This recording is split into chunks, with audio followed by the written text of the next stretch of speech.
အားလုံးပဲမင်္ဂလာပါညီမကတော့အိမ်တော်ပါဒီဗီဒီယိုဒုတိယပိုင်းလေးမှာအိမ်တော်က2026အတွက်ဘယ်လိုမျိုးအရှိန်ယူရမလဲဘာတွေပြင်ဆင်ရမလဲဆိုတဲ့အရာကိုပြောပြပေးသွားမှာဖြစ်ပါတယ်2026မှာကိုသွားခြင်းနဲ့စွန့်စားခန်းနေအသက်လေးတွေကိုသွားဖို့ရှိပါတယ်အဲ့ဒီခါမှာကိုလိုချင်တဲ့ကျမ်းမာရေးနဲ့ပတ်သက်ပြီးတော့အခြေအနေနဲ့ပတ်သက်ပြီးတော့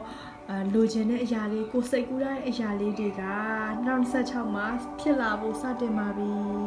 စတင်ပြီးကိုဖြစ်လာဖို့အတွက်ကိုအဲ့ဒီ goal တွေရရှိဖို့အတွက်ကိုလိုချင်တဲ့အောင်မြင်မှုတွေကိုလိုချင်တဲ့ကျမ်းမာရေးငွေကြေးချစ်ချင်းမြတ်တာစဖို့အတွက်ကလုံးဝ beginning အစပဲဖြစ်ပါတယ်2026မှာရောက်ကိုကအဆုံးဖြတ်ချက်ချမယ်အရှင်ယူမယ်ဒီလောက်ပဲပေါ့အရင်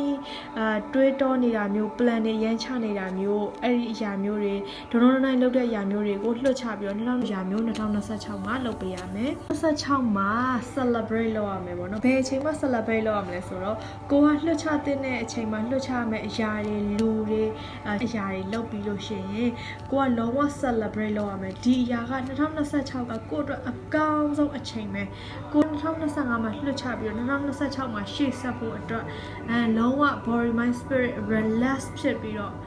ကောင်းဆုံးချိန်ကိုဖြတ်ကျော်ရမယ်2026ဖြစ်ပါတယ်ဗီဒီယိုလေးကနေပြီးတော့ကိုကဘယ်လိုရှေ့ဆက်သွားရမလဲဆိုတာကိုအကြံဉာဏ်လေးရပါမယ်လို့ယုံကြည်ပါတယ်